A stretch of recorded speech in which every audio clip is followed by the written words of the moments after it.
పురాణ గాథలను వారసత్వ సంపదగా పిల్లలకు తెలియజేయకుంటే సనాతన సంస్కృతి ద్రోషులుగా మిగిలిపోతామని పీఠాధిపతి శ్రీ శ్రీ శ్రీ మాధవానంద సరస్వతి స్వామి అన్నారు.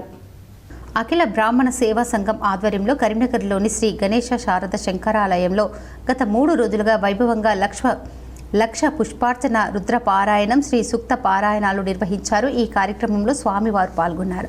అశేషంగా తరలివచ్చిన భక్తులచే వివిధ రకాల పుష్పాలతో శ్రీ మాత్రేయ నమః అను నామంతో అమ్మవారికి 1,00,000 పుష్పార్చన నిర్వహించారు. సుమారు 1000 మందికి పైగా భక్తులు పాల్గొని శ్రీ మాత్రేయ నమః జపాన్ని కొనసాగించారు. ఈ సందర్భంగా శారద అమ్మవారికి ప్రదక్షిణ పూర్వకంగా వివిధ పుష్పాలను సమర్పించి అందంగా అలంకరించారు. భక్తులు భగవన్నామ స్మరణతో ఆలయ పరిసరాలు ఆధ్యాత్మిక శోభను సంతరించుకున్నాయి. ఈ సందర్భంగా స్వామివారు మాట్లాడుతూ పరమాత్మ తత్వాన్ని ప్రతి భక్తుడు అర్థం చేసుకుని మసులుకోవాలన్నారు. త్రిగుళ్ల వాసుదేవ శర్మచే నిర్వహించబడే గేయ పారాయణం అందరినీ అలరించింది. రామనామ స్మరణతో ఆలయ ప్రాంగణం మార్మోగింది.